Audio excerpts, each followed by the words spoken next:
This is the worst tradition of all time.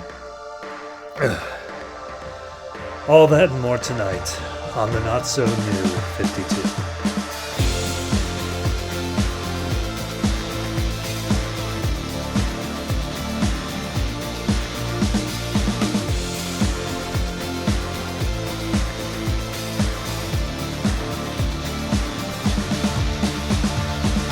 Hello everyone and welcome to episode 69 of the Not So New 52. I am your host and happy holidays! It is December 26th as of the day of release of this video, but for me, recording it right now, it is Christmas Eve. A time to spend with your family, to be around loved ones, or to get COVID for the second year in a row for Christmas. God, I love this. So I was actually looking back at the old episodes because I thought, I got COVID last year around this time. And wouldn't you know it, it was exactly 52 episodes ago. It was exactly 1 year. It's like the DC gods have said, hey, we don't think you're going to be able to put out an episode this week. So we're going to make sure that you have all the extra time you need and none of the energy to do it. And I say, screw you. I hate you so much. Ugh, Lord. Okay. So here's the deal. This is the fifth week. DC put out 2 comics this week, which, just listing them off now, Justice League 15 and Aquaman in 15. Not necessarily in that order. Strictly because Geoff Johns is incapable of hitting a deadline and needed his own special week to put out his big event comic books. Because these are both books related to Throne of Atlantis. Okay? I'm going to be talking about them. Additionally, I've got a bunch of backup stories that I'm going to be talking about from Detective Comics, Action Comics, GI Combat, Batman, Sword of Sorcery, Justice League, and All-Star Western.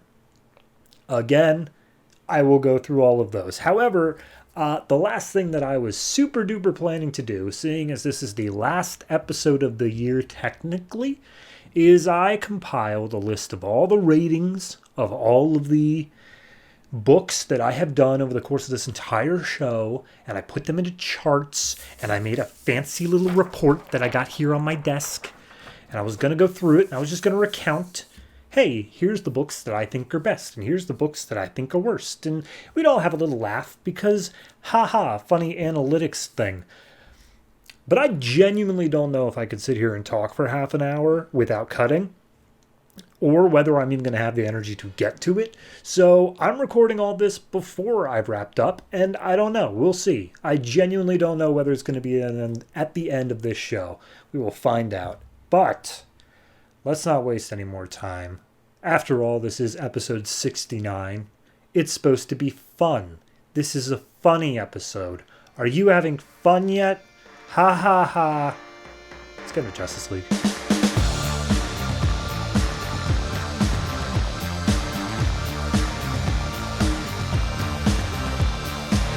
Justice League number 15, written by Geoff Johns, art by Ivan Reis. This is part 1 of the Throne of Atlantis, and there's a prelude to this in Aquaman. It's kind of needed for character development, but not really for plot. So we pick up with all the fish in the ocean swimming away from something coming out of a crack in the ground, and we cut to a airship or a airplane carrier, whatever it's called. And they're like, all right, sir, we're going to fire the missiles off in like 2 hours times for the test. And they're like, okay, sounds good. But then all of a sudden, all the systems go haywire and the systems just start firing immediately. But they're just firing into the oceans. And everyone's like, what just happened? Well, luckily it was in the ocean where nobody was. And then we follow the missiles down. And wouldn't you know, they impacted Atlantis and everything blew up down there. Then we cut over to the Kent farm where Clarke is getting out of his Superman gear, or rather putting on his Clarke gear.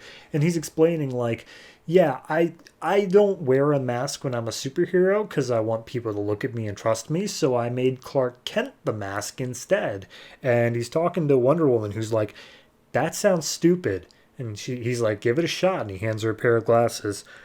So then we cut to Cyborg, who's up on the watchtower. He's talking to his dad, and his dad's like, hey, that aircraft carrier thing, there was a niece of somebody important and they would like the Justice League to look at it. Can you do that, Cyborg? And he's like, yeah, I can run through all the ship's data and find whatever, but I'm not going to get that much about what it was targeting because I can't go underwater. And he's like, well, I mean, I could do that extra replacement surgery in order to get you to breathe underwater. And Vic's like, yeah, at the cost of my last remaining lung. No thanks, Dad. And then all of a sudden, all the power on the space station goes out, and he's like, oh, that's not normal. So he calls up Batman, and he's like, hey, I got a backup generator going. We're rebooting back up, but do you know what's going on, Batman? And he's like, what do you mean? He's like, well, there's a blackout here, and also that aircraft carrier apparently had a blackout, so that can't be a coincidence. And Batman's chasing after some goons that are working for Scarecrow, and they're taking a speedboat out on the water to get away from Batman. And as Batman's taking a few shots at them, some of them come at him with guns, and before they're able to do anything, Aquaman shows up and just breaks their boat in half and says, like, yeah, you're welcome for the assist, Batman. Batman's like, yeah, thanks. Didn't need it, though. Anyway, what are you doing here? And he's like, okay, so all up and down the East Coast, fish are just leaving. Like, they're not here anymore. And I don't know what's going on, because they're just running away. And the last time this happened, it was the trench from my own book. You read that, right, Batman? And Batman's like, sure. And one of the goons, as they're being put away in the cop car, grabs a cop's gun and is about to fire it. And Mara comes in and sweeps him off his feet using her water magic. And so she's part of this book now, too. And Mara's like, hey, I did some more looking into the fish thing, Aquaman, and none of the fish are running to anywhere. They're just kind of like scattering and running away from the upper East Coast. And Batman's like, okay, you're saying this stuff, but Cyborg just told me this thing about this aircraft carrier. I'm wondering if the two are linked.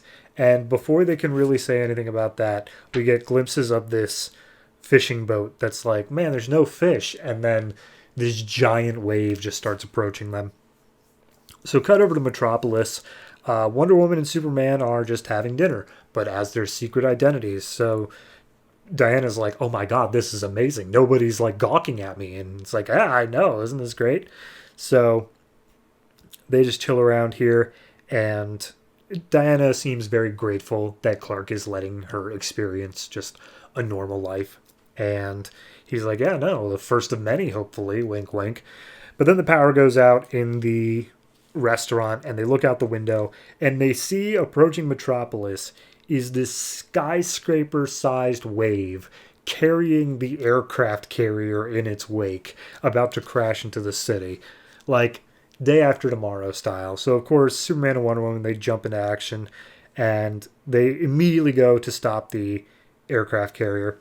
We see that Jimmy Olsen and Lois Lane are out in the crowd, and they're running away from the surge of water. They stop the aircraft carrier just by grabbing it, and they're like, okay, water's still coming in. We can use the aircraft carrier to stop some of it, but there's still a lot of people. And Clarke uses his supervision, and he sees all the people like trapped inside the ship and running away from the water, and he sees Lois, who is also drowning in the water. And he's like, oh, geez, we can't save everyone. What do we do? And before he can even decide to do anything, Vulko, who was introduced in the Prelude issue, maybe it was the Zero issue, he's been around. He jumps in, and he grabs Lois Lane and saves her life and passes out, because I guess that took a lot out of him. So apparently Metropolis was hit by a tidal wave. Boston was hit by a tidal wave, which I guess no one was there to save. And Gotham is next on the list. So at this point, Aquaman looks around and he's like, oh, crap. Batman's like, you got something to share? And he's like, yeah. These are the Atlantean war plans that I helped to write. And I think my brother just started them. And we get a glimpse of Orm, the Ocean Master. I think he's just called Orm right now. Is raising his army of Atlanteans, coming after everyone. So, yeah. Big moves. I gotta say, I do enjoy this issue. I think that it is a solid start to the event. It really works in tandem with the Prelude issue in Aquaman 14, where you set up that Aquaman and Orm are they're brothers. Like they talk to each other. They're not enemies right now. So this is truly a surprise from Aquaman's side. He didn't see this coming. I also think it's a good little twist on the old like Batman has plans for everything, where now Aquaman's the one who has plans for conquering the surface, and now they need to overcome those plans. So it's going to be interesting. Yeah, overall, I the art's fantastic. I really like the Superman Wonder Woman stuff. Generally, it's just an all around good issue. I really have no faults with it at all. If I really had to criticize something, I'd say the cyborg thing just kind of get tossed in there because it's, oh, I'm cyborg and I'm concerned about whether I'm human or robot. And it's like, yeah, but like, do you have literally anything else going on? Like, I get it's a big deal for you, but like, there's got to be more to your character, man. So that's my only minor critique. But overall, I'm going to give this one an 8.5. I really do think that it's fantastic. Yeah, not much more to really say. And then the next issue is Aquaman 15. So we'll pick up there.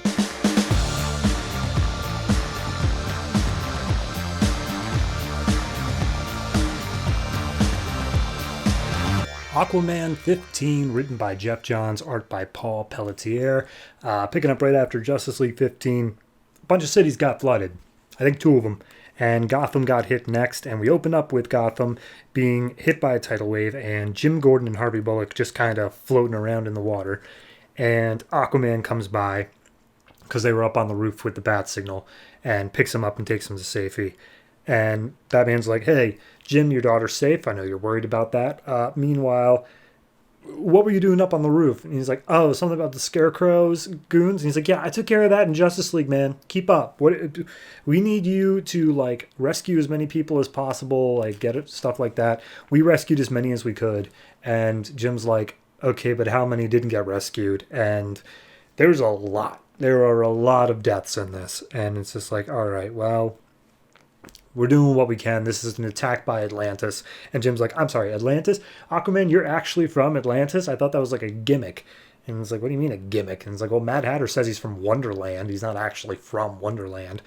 So we see Mera is trying to basically hold the tide back, hold this entire tidal wave. And she is working so hard that she ends up basically just breaking.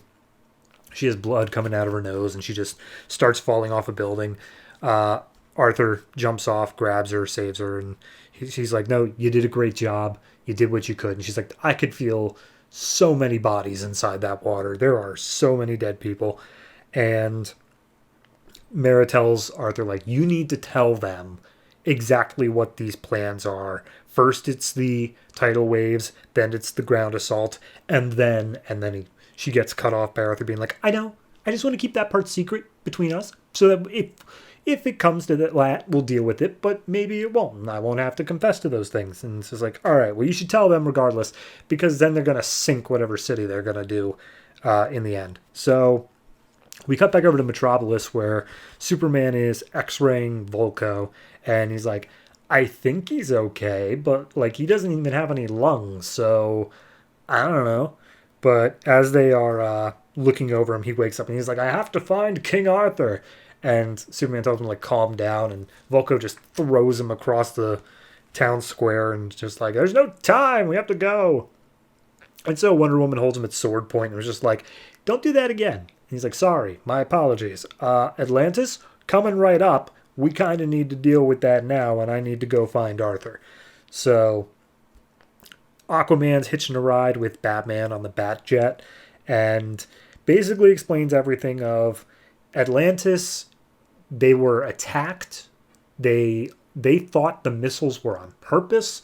And so they are launching this attack on the mainland. These were war plans that Arthur and his brother laid out because Arthur went and found Atlantis, became its rightful king, which his brother was totally for, and then an uprising happened because they didn't like that he was like half-breed with a human. So they came up with war plans so that he could be like the strong leader that these Atlanteans want. But then the whole dark side invasion thing happened, and Arthur decided, like, maybe I should be protecting the water from the surface. So he let his brother take back the crown, and he lived up on the mainland. So that's how that all played out. And Batman's like, okay, weren't you the one that told the League to not keep secrets? And Arthur's like, yeah, I know. I get it. Shut up. So at that point, the little radar thing goes off. They're attacked by some sort of missile. They both eject.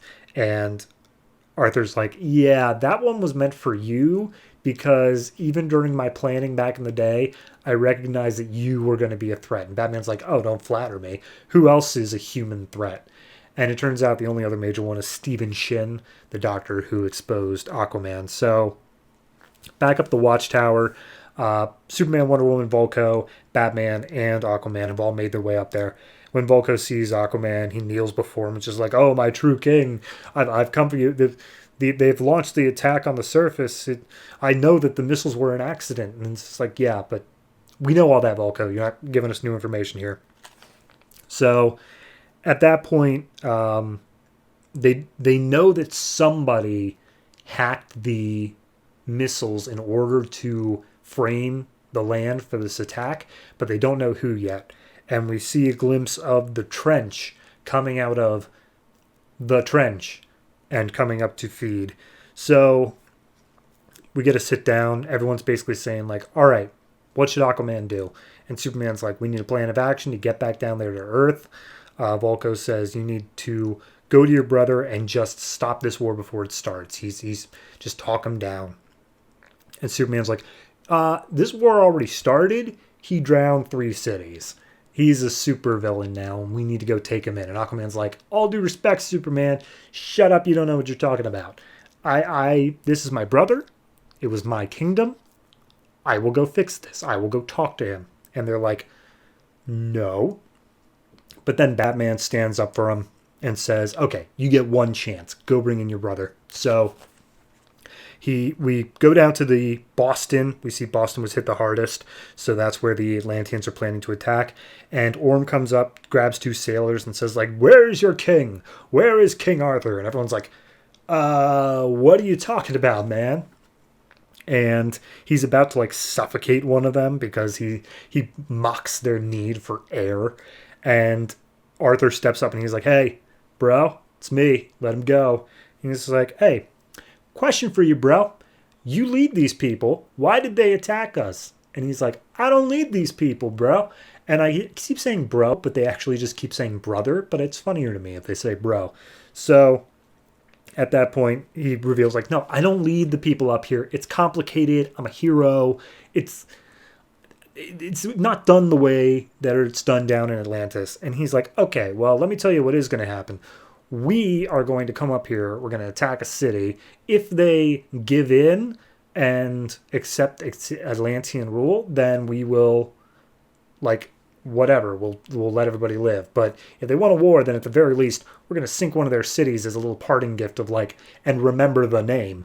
So Aquaman's like, no, that's a bad idea. And I need you to come with me, like, really soon. But it's too late. Justice League comes through a boom tube, and they're like, Arthur, we were listening through the comms, and it sounds like your brother is not going to come willingly, so we're here to back you up. And Aquaman's like, please don't. You are literally making things so much worse right now. And Batman basically says, like, all right, look, there's Atlanteans. We gave you a shot, but we got to step in now. And Arthur just turns around being like, all right, sorry, but you leave me no choice. And he grabs Batman by the throat and says, you forced my hand. So is Aquaman secretly betraying the Justice League and mankind? Probably not. I can't see any reason why that would be a thing. But hey, that's the cliffhanger we're leaving on. So I like it. It's definitely the explanation issue. It's the one where it's just, okay, we got all this stuff we got to get out in terms of backstory and the decisions that need to be made. It had to happen, and I think it did it well enough.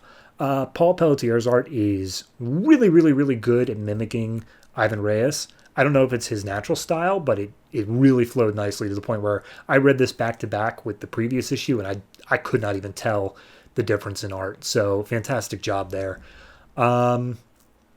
yeah, not much more to say about it. It looked good. It flowed good.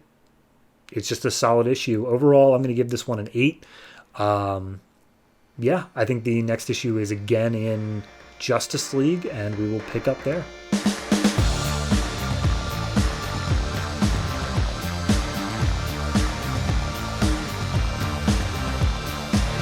And that's it. That's all the comics that came out from DC Comics this December 26th, 2012. And for those of you watching the video version, you may have noticed in that last review I did, I was wearing glasses.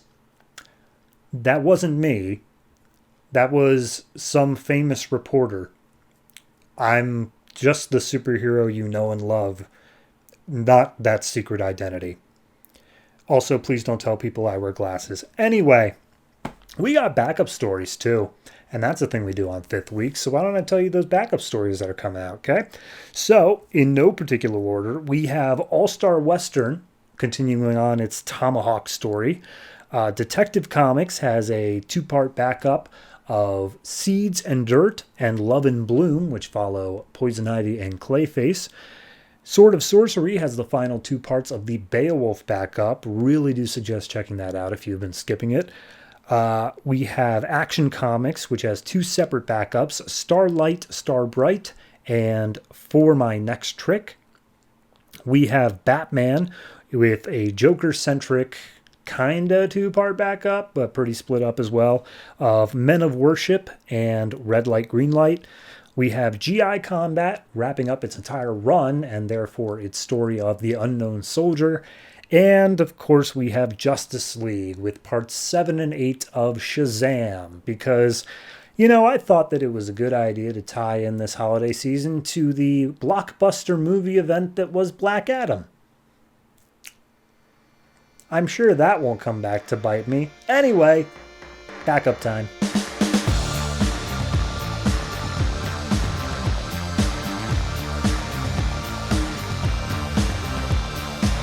Men of Worship and Red Light, Green Light, written by Scott Snyder and James Tynion IV, art by Jock. This is 2 separate stories that don't have a conjoined plot, but they're both basically the same story, so I'm just going to talk about both of them at the same time. These are the backup stories to Batman 14 and 15. So, Batman 14, Men of Worship, we have Penguin coming with 2 of his goons, as we saw in Detective Comics, for a meetup with Joker in an old cathedral. And as they arrive at the cathedral, turns out that the church is full of the top lieutenants of every major crime family in Gotham. And they're all dead. And it turns out that Joker killed them all with a killer umbrella, the thing that Penguin uses, in order to frame Penguin as having done all of this. And before they can even get their bearings, the 2 goons that Joker's used, or that Penguin brought in, Joker just kills using the same umbrella. And he's like, "Hey, Cobblepot, why didn't you tell me using killer umbrellas is so much fun?" And he's like, "Dear Lord, if the crime families ever see this, we are going to have an all-out war. Why would you do this to me, Joker?" And he's like, "What do you mean to you? I'm trying to help you." And he explains, here's what's going to happen.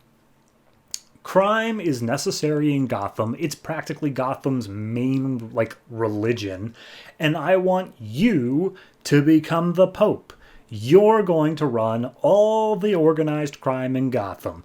And he's like, "Well, why don't you do that, Joker? If you're so, have this plan." And he's like, No. Organized crime is stupid. It's all the fun out of it. You're going to do it because you're good at it, and you're the only one who manages to make it fun for Batman. And that's really what the plan's all about, is that I'm going to make this what Batman needs. So you're going to run all the organized crime in Gotham, and nothing to say about that. And he's like, "Okay, and what do you want in return, Joker? Clearly this is something that you need me to do something for you." And he's like, "I don't want anything in return. In fact, the only thing that I'm going to request of you is that you show up to my little party that I'm throwing at Arkham Asylum soon. So I'm just here to drop off an invitation." And he's like, "And if I refuse to go?" And Joker just says, "Man the torpedoes, men, we're going to war." So at that point, Penguin's like, all right, I guess I'm in. I'm listening. What's up? So that's the first one. That's Men of Worship. The second one is focused on the Riddler, who's sitting in his cell at Arkham Asylum, and he's talking to his guard outside the door, and he's just like, hey, Charles, I got a whole crossword thing going on around me, and so I'm just going to keep on asking for clues that allow me to call you pathetic and humiliated and weak because you're just so stupid. And he does that for like 4 panels until finally we see that Charles outside the door is just sobbing uncontrollably. And it turns out it's not because of Riddler. It's because, quote, he said he'd rip out my girl's throat, Mr. Riddler. He said he'd make me eat it.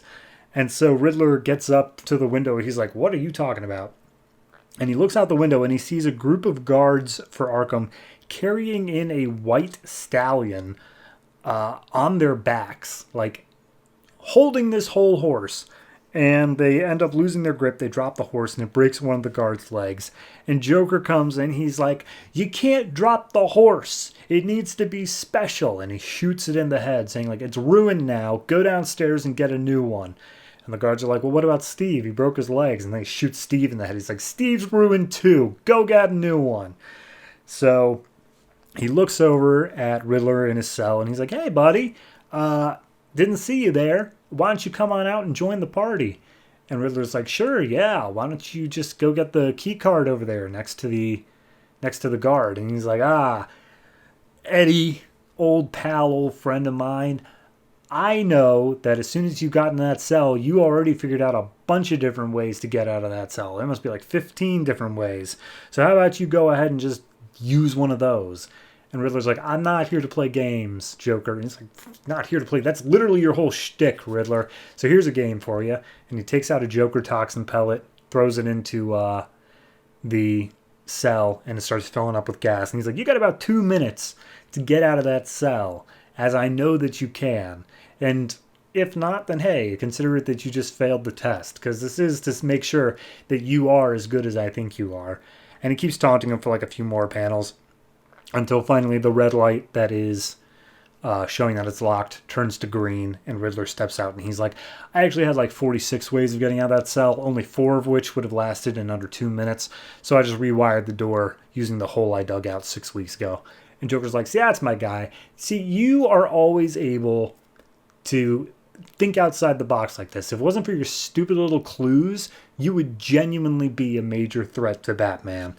And he's like, okay, so what are you saying, Joker? And he's like, well, here's the thing. I got a little plan. And he holds out some blueprints to Riddler. And he's like, I know you, Joker. I've known you for years. I don't need to see your plans.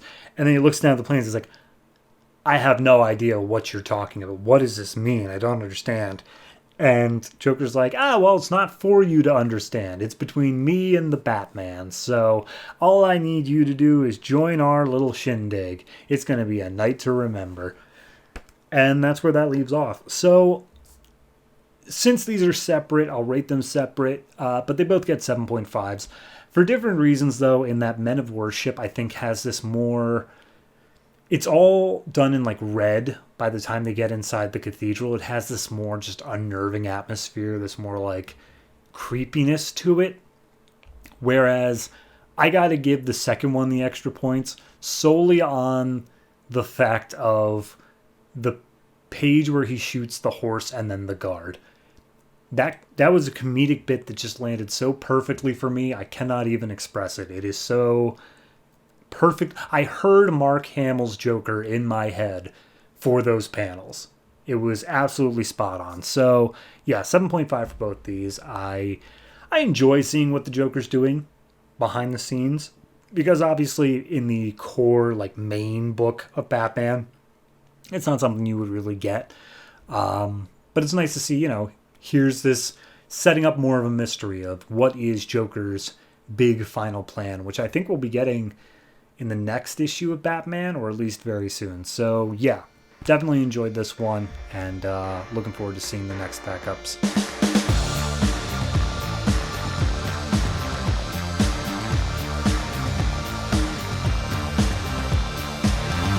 Seeds and Dirt and Love and Bloom, written by John Layman and Andy Clarke. This is two separate backup stories from Detective Comics 14 and 15, but they both feature Poison Ivy and Clayface, so why not cover them up at the same point? So we pick up with, before all the events of, I think, Detective Comics 14, where we see Poison Ivy driving up to Arkham Asylum. She's got some guy under her control as a getaway driver, and she goes up and she's like, okay, I don't really want to be going to Arkham Asylum, but because of my misadventures in the Birds of Prey, which didn't go so hot, I kind of need some extra muscle, something I can, boss around a little bit.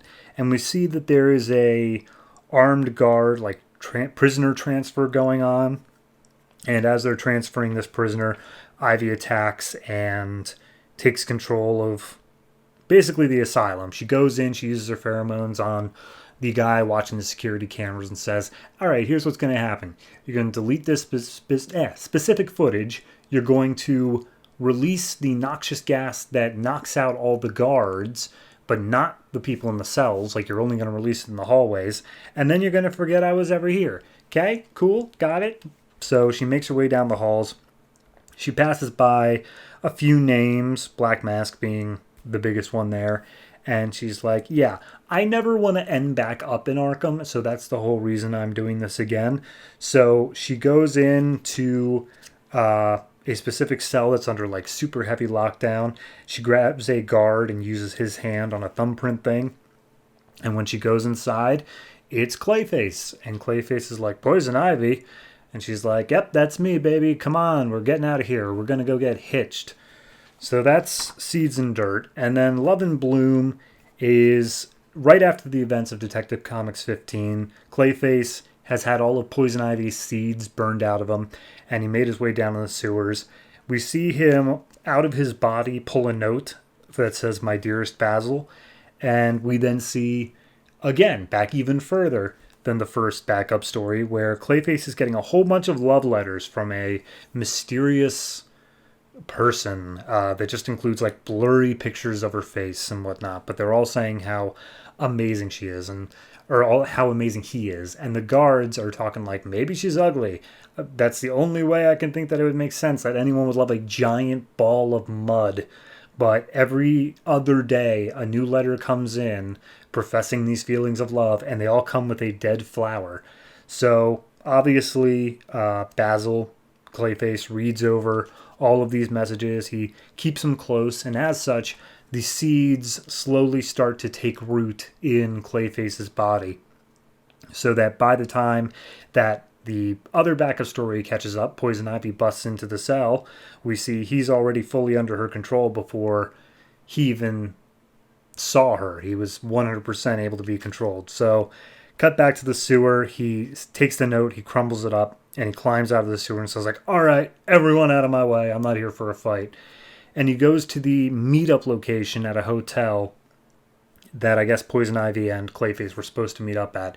And if you remember, Poison Ivy got buried alive in one of those issues, so she was running a little bit late.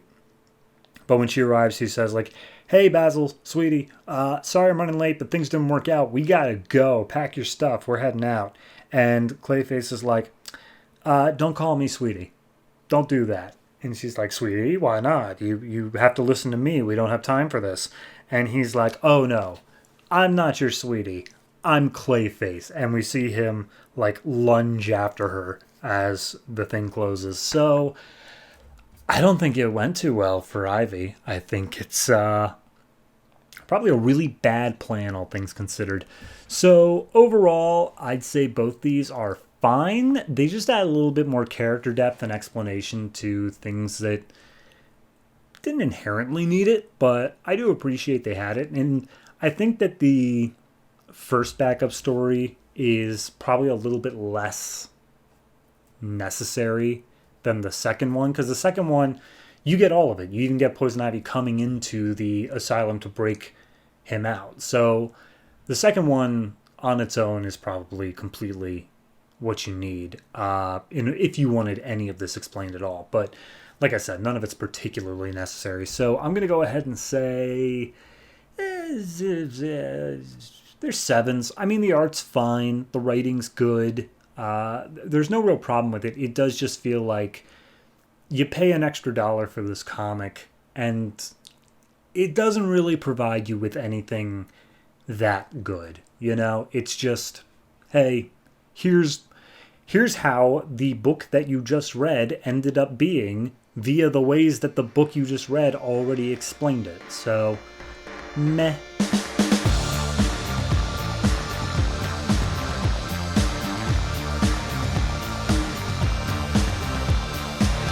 Starlight, Starbright, written by Sholly, Fisch, art by Chris Sprouse. This is the backup story to Action Comics number 14, and it's something. So we open up with a multi-dimensional army attacking of lizard people, and the whole Justice League is there.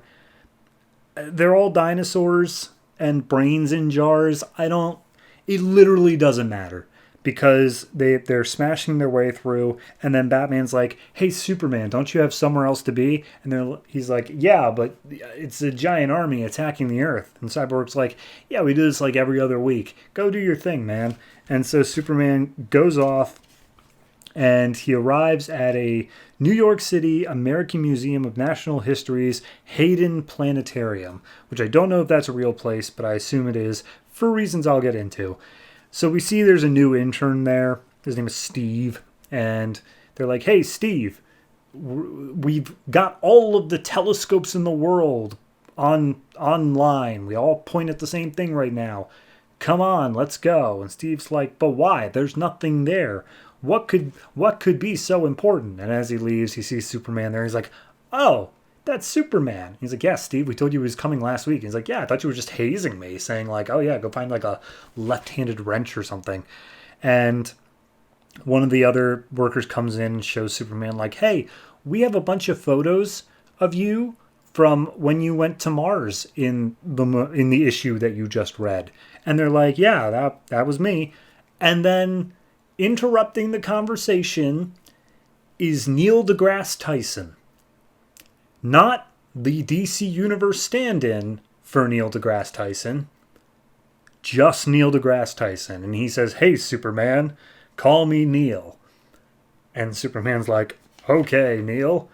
So, getting off the nitty-gritty of this, turns out that they've got all the telescopes in the world all pointing to a place 27 light years deep in space. And it turns out that is the star known as, I don't even know what it's called, but it's Rao. It is the sun of Krypton. And all these telescopes are basically trying to catch an image of Krypton. And Superman shows up here, since he found out about his thing, every 382 days, because that is the orbital period of this solar system. So he's like, yeah, hopefully we can catch a glimpse of it. I can see what Krypton looks like. So they go through, they do all this, and the reason that they're going so big and all out this year is because it's 27 light years away.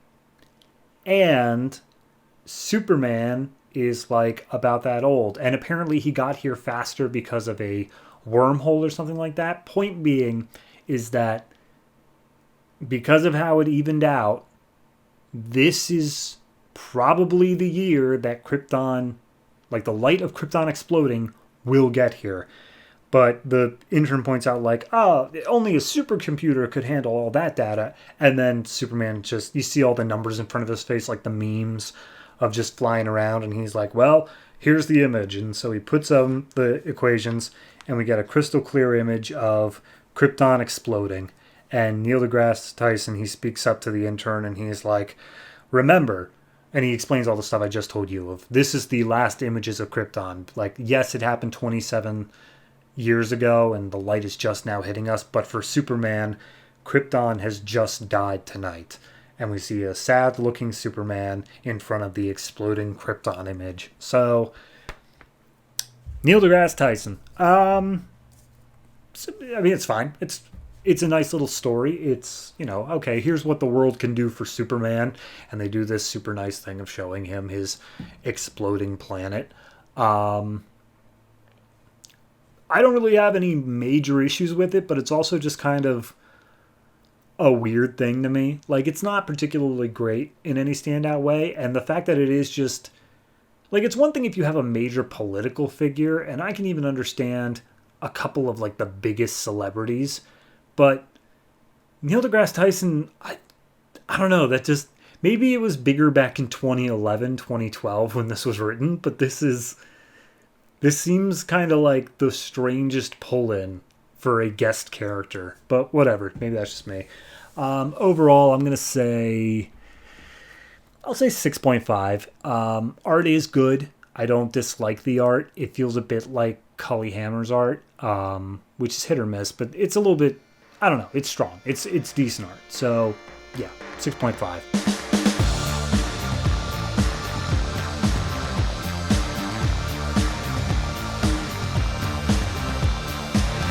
For my next trick, written by Sholly, Fisch, art by Chris Sprouse. This is the backup story to Action Comics 15, and it's more fifth-dimensional stuff, so it's super easy to follow, and I will have no trouble explaining it. We open up in, I guess, I don't even know who's telling the story now that I realize it. I'm going to say it's just omniscient third person. And they are saying like, oh, the fifth dimension exists and there was an imp there, but I'm getting ahead of myself. And he then lays out like, all right, so there was an imp and he did some tricks and stuff like that. And the king loved the tricks. And the king was saying like, oh, you hid a cream pie behind my ear. This must be your greatest trick of all. And Mxyzptlk's like, no, this is not my greatest trick. And then we see he falls in love with the princess, and the princess falls in love with him, and they love each other dearly at the anger of the royal advisor guy, and they dance on moonbeams and rainbows, and the king ties up is like, yes, you've gotten my daughter to love you, and you love her as well. This must be your greatest trick. And Mxyzptlk is like, this is a pretty good one, but nope, it's not my greatest trick. And then Vinny, I said I'd call him Vinny. Vinny steps up, and we see all the stuff from Action Comics 15 where he kills the king and blah, blah, blah. And he imprisons Mxyzptlk, and he steals Superman, which he believes to be the greatest trick of Mxyzptlk. But Mxyzptlk, or the narrator, I should say, reveals it's like, but Superman was only Mixie's favorite trick, not his greatest trick. And then we see that the princess, when she escaped down to the third dimension, started building a life for herself. She used one of her wishes to bring Mixie back into the third dimension, where they started a life together. They got married, and they had a career where he was the mystic Mr. Triple X. And he got sick sometimes because he's not supposed to exist down on third dimension, but they did end up having a baby together. And the baby, it says, was made of music, a clear, strong melody of purest joy. I don't know how true that is, but apparently it is. And they're talking like, oh, what should we name the baby? And they go through a bunch of fifth dimensional names, one of them being Platypus, until they come across the name Ferlin. And then the incarnation of Mixie, the guy here, he's still having some headaches and whatnot, but he's like, whatever his name is, I know that he'll always be my greatest trick of all. So this is supposedly the greatest trick. And then we see, getting on in age, the older woman, the princess, she's looking over pictures of her husband dying and Mixie being trapped in the fifth dimension. And she's crying over it, and she's like, I'll always be happy to have been at the heart of his greatest trick, but I do hope that he was lying, that he has one even greater trick up his sleeve, because right now I need him to have an escape act. And that's where we leave off. It's a touching little story. It's good. It's a nice little addition to the thing that was being told in the main issue, which is basically that exact same story, but just a little bit less focused on the emotional beat, more told factually, whereas this one's more told emotionally. Also, I don't think we knew about a baby. I think the baby's fresh, so that's interesting information to have.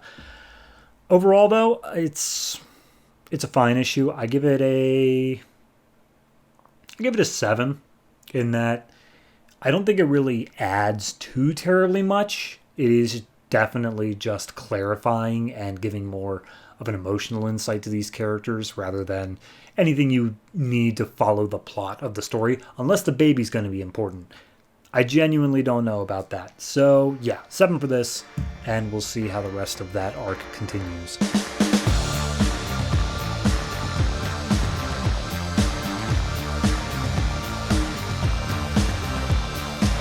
Tomahawk Parts 2 and 3, written by Justin Gray and Jimmy Palmiotti, art by Phil Winslade. This is the backup story to All-Star Western 14 and 15. And last part of Tomahawk, his family was killed. His wife and son were murdered by a revolutionary/U.S. soldier named Colonel Lancaster, I believe. Anyway, this issue picks up and we see like, all right, he's making his way through. He's fought back a whole bunch of different troops and whatnot. And they make their way to a fort that is controlled by the British, particularly a man named Colonel Ben Gaines. And they are longtime friends because the British, they didn't like the fact that the revolutionary soldiers won. So they're trying to back up the Indians who are saying, hey, screw these guys, right? They're like, I know. So they make their way inside this fort. And they basically get to talking, and Tomahawk's like, hey, you ever heard of a guy named Colonel Lancaster? And it's just like, yeah, scouts say that he's down by the southeast. It's like a 2 days ride out. And he's like, all right, I'm going to kill that guy. He's like, all right, well, hold on.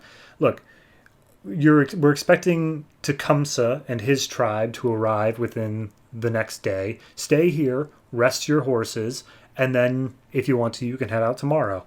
And they're like, oh, you're a good friend, and I'm sure you would do nothing to ever betray me. So then we cut to Tecumseh and the Prophet, who I know for a fact were actual Native Americans. So I don't know if this actually happened or not. But regardless, they are ambushed by a whole group of U.S. soldiers. And they're like, yes, we finally have you. We will take you into custody. I think one of them is also Colonel Lancaster. And they end up taking, I think, the Prophet into custody. Meanwhile, Tecumseh gets away. Or maybe it was both of them get caught and some random guy gets away. But either way, one of them gets away. He's injured during his escape, and he makes it over to the fort. And he basically says, like, hey, so they're trapped. You guys need to go save them. They're right down by this river. And then Colonel Ben Gaines steps up and he's like, actually, I can't let you do that. You see, the crown has come down and said that it's more important for us to have good relations with the fledgling nation of America rather than the savages that lived here before. And Tomahawk's like, you dick. How dare you betray me? I can't believe I didn't see this coming. He's like, I'm not betraying you. I'm going against my orders directly. I will let you go. And I will let you stay. But regardless, those doors, once they are closed, will not open up again. And so Tomahawk and his entire crew ride out and say, like, we'll get you for this, Ben. And Ben's like, I'm not doing anything that bad, really. That's on me. So they make their way down to where the entire tribe is being kept, or rather, they're on their way to it. But beforehand, we get a shot of Tecumseh and the Prophet, maybe. Again, it's really hard to tell which ones are which. One of them's wearing a red bandana, and he's very clearly important. That's Tecumseh. Okay, so I guess both of them are still here because they couldn't be killed in a story that didn't actually happen in their lives. So anyway, firing squad opens up and kills basically all the rest of their men before the rest of the tribe's able to arrive. And the few that are remaining are being carried along by these soldiers on horseback. And basically they just talk a bit of like, who are the real savages here? Who are the ones who are doing horrible things like shooting unarmed men? And then as they're making the way through, Tomahawk and his crew line up in the woods and they take some guerrilla shots and basically take out the entirety of the line, except for Colonel Lancaster, who manages to get away on horseback out front. But Tomahawk's like, nope, I'm going after him. And so he hops on another horse, comes up after him. There's a great fight scene here where they make their way into a river. They're sword fighting with an axe. Lancaster picks up a big rock at one point. But in the end, Tomahawk gets the upper hand and starts drowning Lancaster in the river. But then he's hit in the back of the head by a butt of a rifle. And it turns out it's the British soldiers who, in trying to gain favor with the American government, they knocked out Tomahawk and are saving Lancaster's life. So Tomahawk comes to, the rest of his tribe comes up and just like, hey, what happened to you? And it's like, the British just betrayed us. We are now going to shift our focus and burn the British to the ground. And we see the fort that they were originally held at earlier on in this backup story. They're going to go back to it, burn it to the ground. So Tomahawk just has no conviction. Yeah? He's just like, I hate this man. Wait, this man stopped me from getting to this other man. That man's now my sole purpose in life. Like, it seems like they were looking for any reason to not have the natives attack American troops at the end as like the big thing. Clearly they stepped in and attacked like that one little group of them, but I don't know. It just seems like a weird pivot there of, no, actually, you know who the natives hated the most? The British. Yeah? Did they? Is that how that went down? I must have fallen asleep during that class. So yeah, overall, I'm not huge on the art. It looks good for what it is, and the fight sequence at the end of that second one was just great, but a lot of it is, like I said, I didn't know who Tecumseh and the Prophet were, like visually. It's hard to tell, like, different locations of things.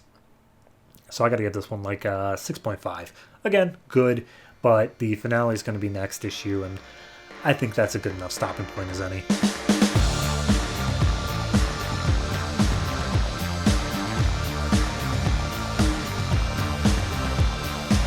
The Unknown Soldier, Parts 7 and 8, written by Justin Gray and Jimmy Palmiotti, art by Staz Johnson. This is the backup story to GI Combat, numbers 6 and 7. And, yeah, it's the end of it. This is, obviously, this book ended, so Unknown Soldier did as well. And last issue, we had a cyber terrorist invading government things and 2 cruise missiles basically hitting Unknown Soldier dead on. And so we pick up with it taking 17 hours to dig him out of the buildings. They had to take him over to Shade, which is where Frankenstein is, to get him all fully fixed back up. But yeah, then they're just saying like, all right, 2 weeks later, he's back on a treadmill and he's prepping, ready to go. And they basically just run down what these cyber terrorists want. And basically they just say, hey, stop the class warfare. And I'm just going to read off their list of demands here.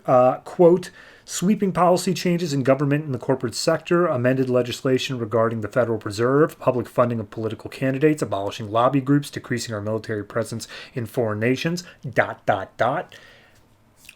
They never say any of those things are bad. They literally never say any of that. They just say that the means at which they are going about doing it are. So, yep, anyway, at that point they say, yeah, anyway, they're cyber terrorists, not like gun-shooty big muscle guy terrorist. So you kind of need to go in as like a tech bro in order to get in. But they specifically point out, like, these guys aren't nerds, okay? Yes, they're good at computer code and whatnot, but they also are quite literally supermodels. Which, yeah, did they need to be? So he puts on a disguise of like a supermodel, goes out to this club where he knows one of them's going to be, and has to prove himself. So he steps up and he's like, hey, I'm looking for work. And this guy who's got girls on every arm is just like, I don't care. And he manages to hack into every smartphone in the building in under a minute and a half using some crazy who cares technology. And the guy's like, all right, well, have a seat. Let's discuss this. So they go up, and apparently the building is on paper supposed to be a tech firm that does mobile games, but clearly they're doing something bigger, and they have a lot of armed guards, so, whatever. But they make their way in, and the leader of the group is a woman called Cassandra Wolsey, and basically she's like, okay, yeah, I'll interview the new guy. You go ahead. And she sends out the other guy, and he's like, I know you're a secret agent. And he's like, what? What are you? I want money. And it turns out they have a informer who is Agent Gronkowski. Now, I had to stop here and go back to part 2 of this story, which was the last time we saw Agent Gronkowski get reassigned off the Unknown Soldier project. Did you remember him? Good job if you did. So anyway, he's been informing these people about the whole thing. He pulls a gun on Unknown Soldier, pulls the trigger in the back of his head, and wouldn't you know it, turns out that Shade, when they fixed him up, they gave him a diamond-encrusted skull, so the gun just backfired on Gronkowski's hand. Cassandra's freaking out. Unknown Soldier's got a killer headache, and armed guards just start busting in. So he takes her hostage and says, like, nobody move, and she'll keep living. He goes full John Wick and kills a guy by flicking a pencil at him. And then they all start firing. He looks out the bulletproof glass that is just now beginning to shatter, and he leaps out of it down into the ground below. And he's like, well, I'm hoping that I have some sort of plan by the time I get down there. But I've seen that entire floor of people are people that are okay to die. And he presses a button, and the whole floor of the building just blows up. So, anybody who was actually a tech bro there building Flappy Bird 2. Just saying.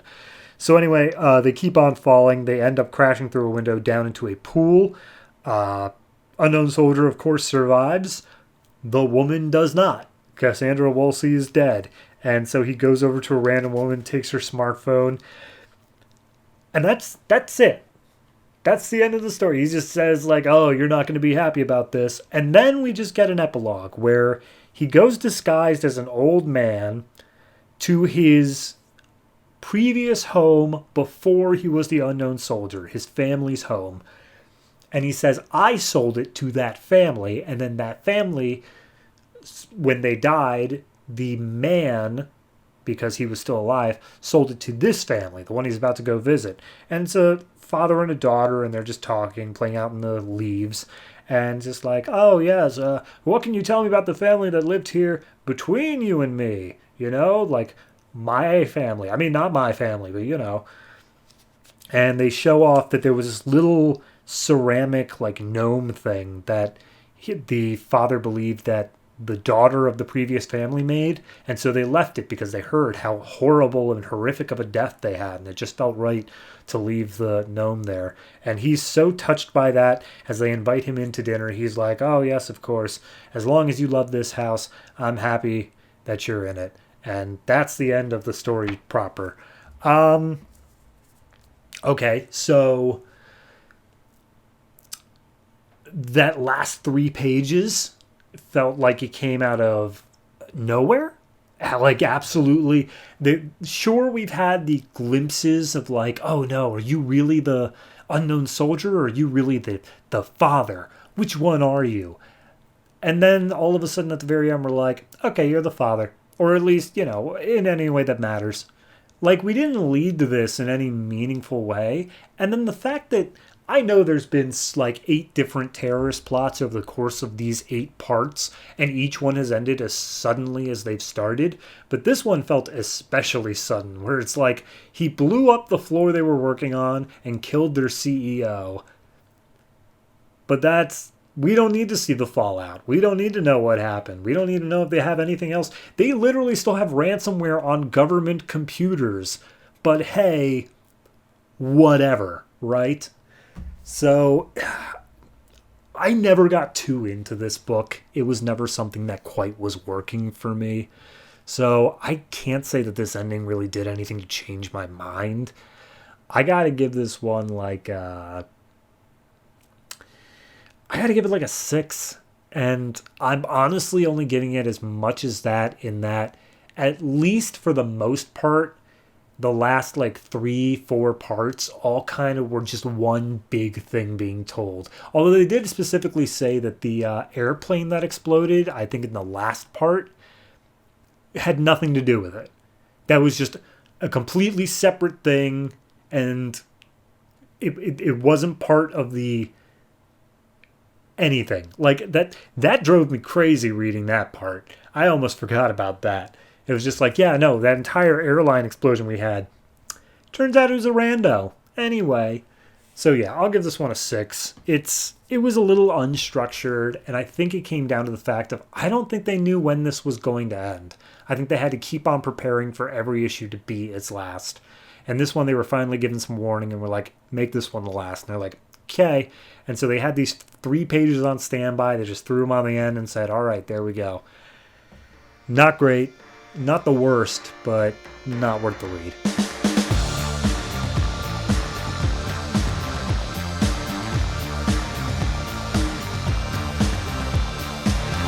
Beowulf Parts 3 and 4, written by Tony Bedard, art by Jesus Saiz. This is the backup story from Sword of Sorcery, issues 2 and 3.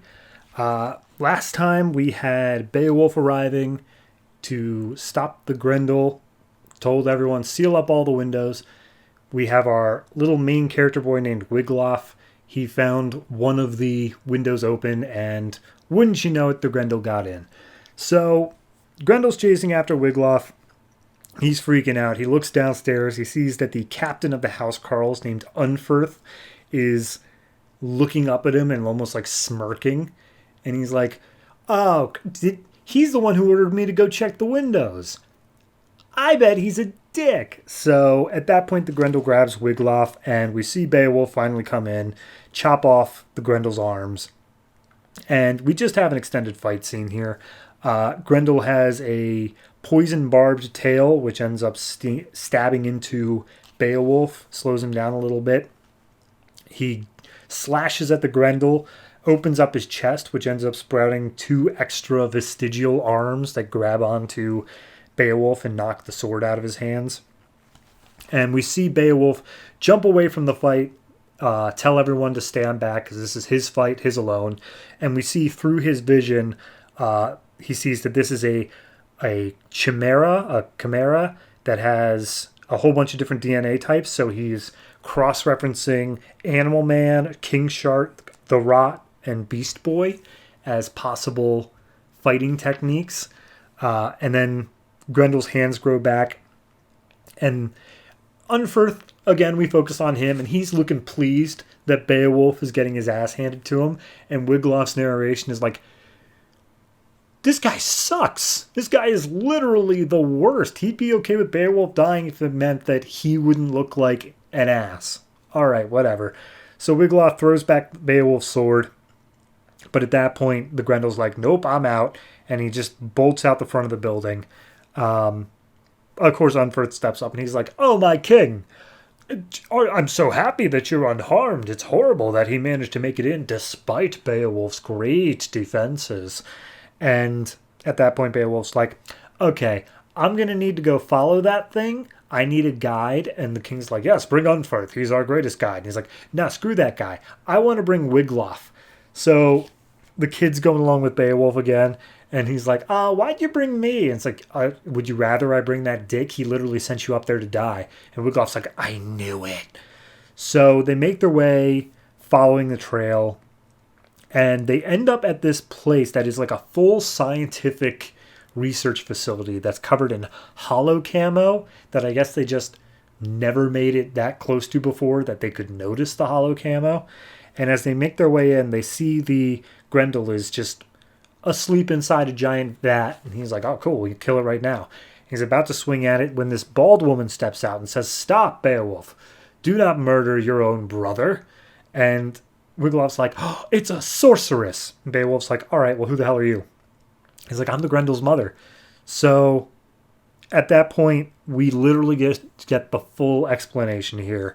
And we see that the Grendel's mother is chiming up saying like, oh, yes, I recognize your sword. It is a monomolecular edge. You can cut through anything. And she basically explains, I'm the one who made the Grendel, and I represent the people who made you, Beowulf, and I know what your true purpose is. And Wiglaf's like, maybe we should kill her before she casts a spell on us. And Beowulf's like, dude, shut up. I am finding out things about my origin. And she starts recapping. So apparently humans were the apex, and then all of a sudden superheroes happened. And when superheroes happened, humans felt a little bit threatened. And there was a group called Basilisk, who was led by Regulus, and this all happened in Suicide Squad, mind you. I don't know why it's here, but it happened there. And they started this whole thing, a super soldier program that could counteract superheroes. And apparently there was a subset of it called the Samsara Project, which was led by Amanda Waller. And they did a thing where basically the entire world blew up. And yes, it killed all the superheroes, but humans managed to survive. And some of the super soldiers did as well. So she reveals that the entire purpose of Beowulf is to basically protect humanity, yes, but more so further their own thing of like super soldiers and like stopping superheroes and whatnot. And Wiglaf keeps on trying to interject, and she's just like, I don't like that kid. You still work for me. Kill him. And so Wiglaf throws a spear at the lady. Beowulf chops it in half without thinking. However, he does hesitate for just a fraction of a second, which is enough for the tip of the spear to pass him by. When he chops it, it still lands in her shoulder. She screams out. Grendel wakes up, freaks out, starts attacking Beowulf. The lady's like, all right, well, I've clearly lost control of this situation. Hits the big self-destruct button on the whole lab, and everything just explodes. Beowulf, of course, manages to jump out. He's all right, but he looks down at the thing that is collapsing off of this cliffside, and he just screams out for Wiglaf. So, sun rises the next day. Unferth is like, my lord, maybe it's time to consider that he's dead. Maybe it's time to send me, captain of the housecarls, out again. And at that point, Beowulf kicks open the door with Wiglaf unconscious in his arms, just barely coming to. And he's just like, yes, we managed to survive, and the I'm blanking on the name now. The thing, the monster, it will attack you no more, the Grendel. And Unferth, of course, steps up like, well, you did tell us that you get the head of it. Where's the head of it? And Wiglaf gets to his feet, and he's like, don't worry, Beowulf. I'll take care of this.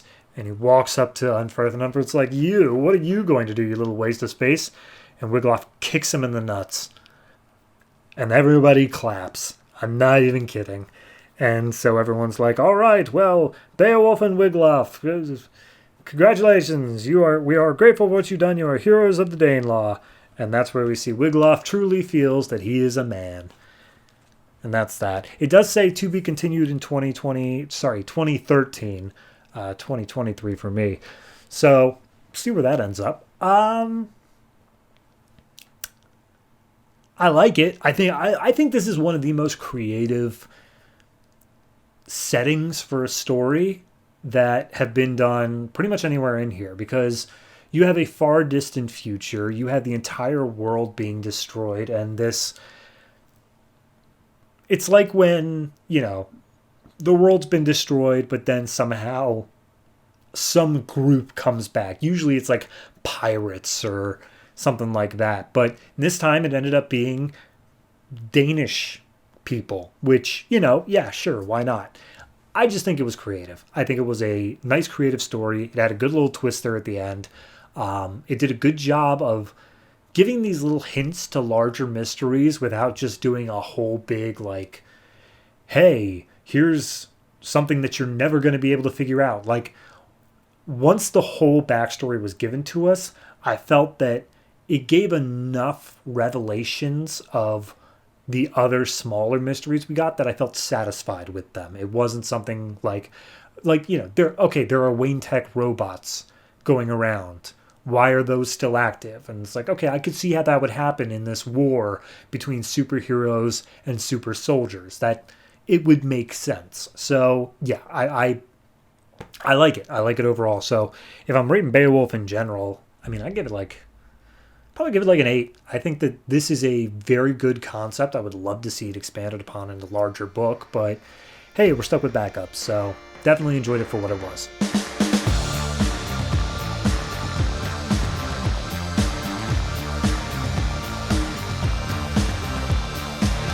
Shazam, parts 7 and 8, written by Geoff Johns, art by Gary Frank. This is the backup story to Justice League 14 and 15.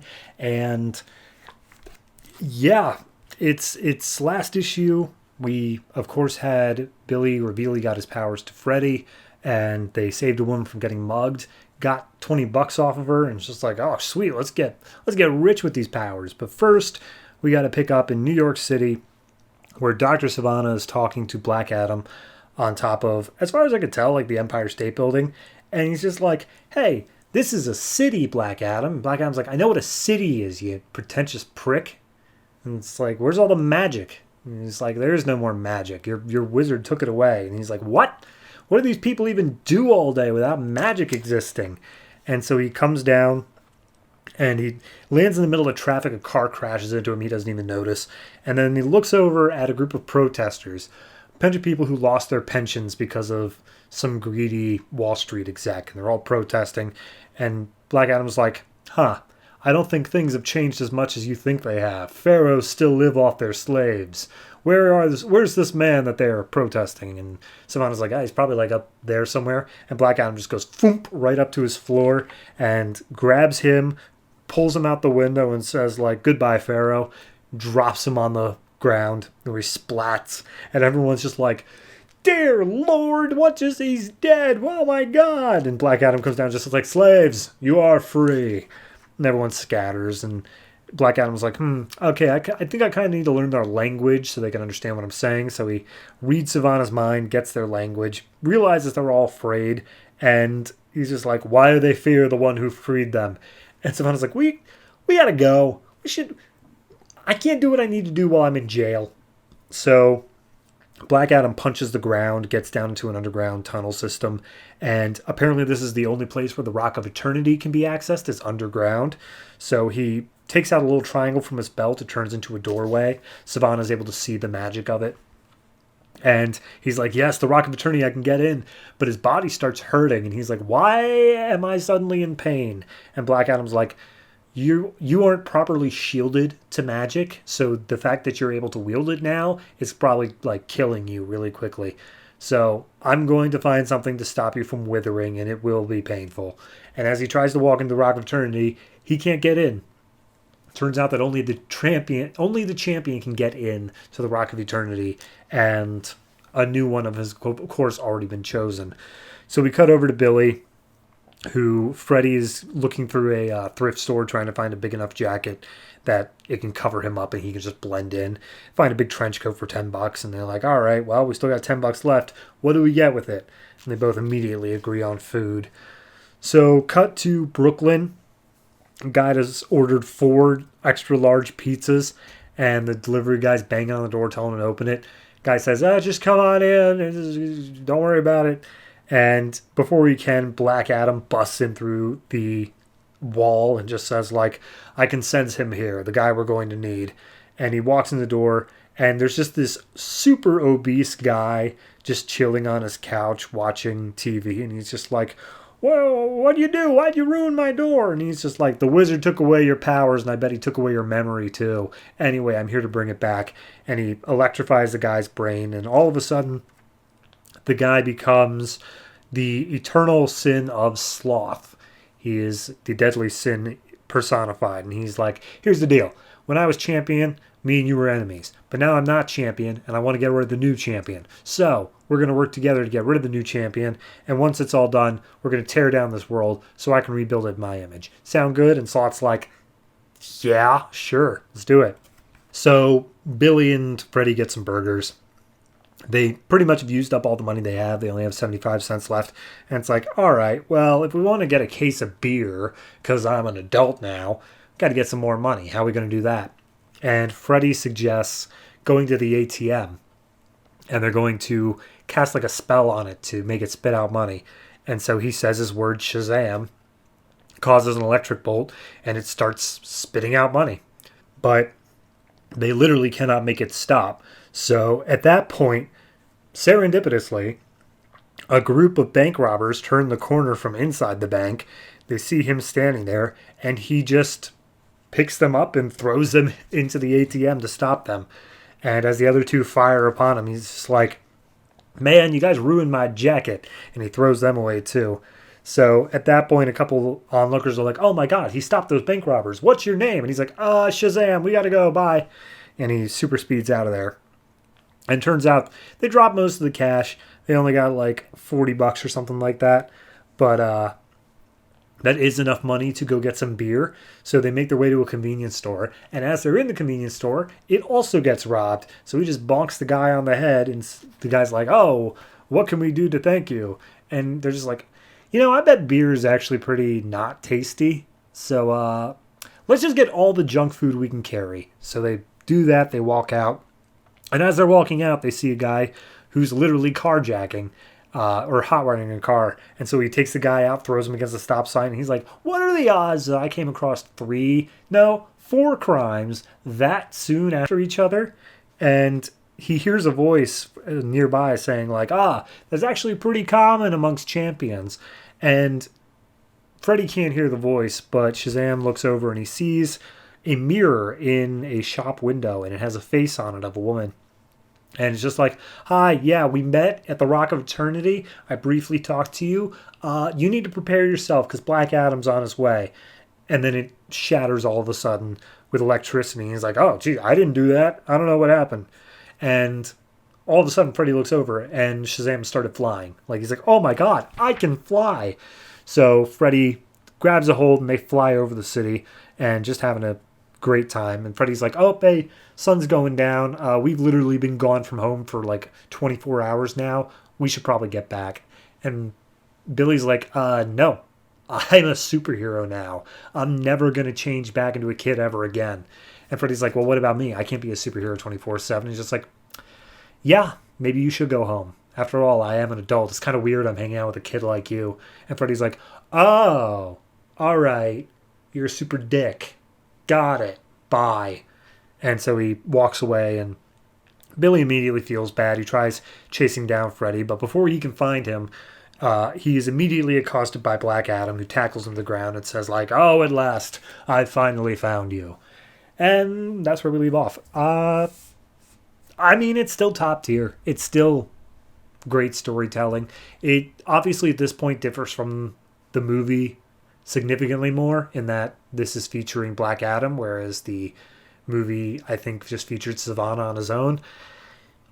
I like it, though. I think it is a great story being told. It's a great blueprint for Shazam as a character. It feels like a teenager doing these things in an adult body. It basically writes itself. I think that bringing in the 7 Deadly Sins is a interesting story beat. It sets Black Adam as the, he wants to do good things for people, but he's very by any means about it. So it's a little bit iffy on that front. So overall, I'm going to go with I'll go with an 8.5 for these two. This is 2 chapters of this. It's fantastic part of it, and I'm honestly have not been upset with any part of the story yet. So looking forward to how it continues. And I think we're like halfway done. I think this is like a 15-part story. So we'll see how long it goes from here.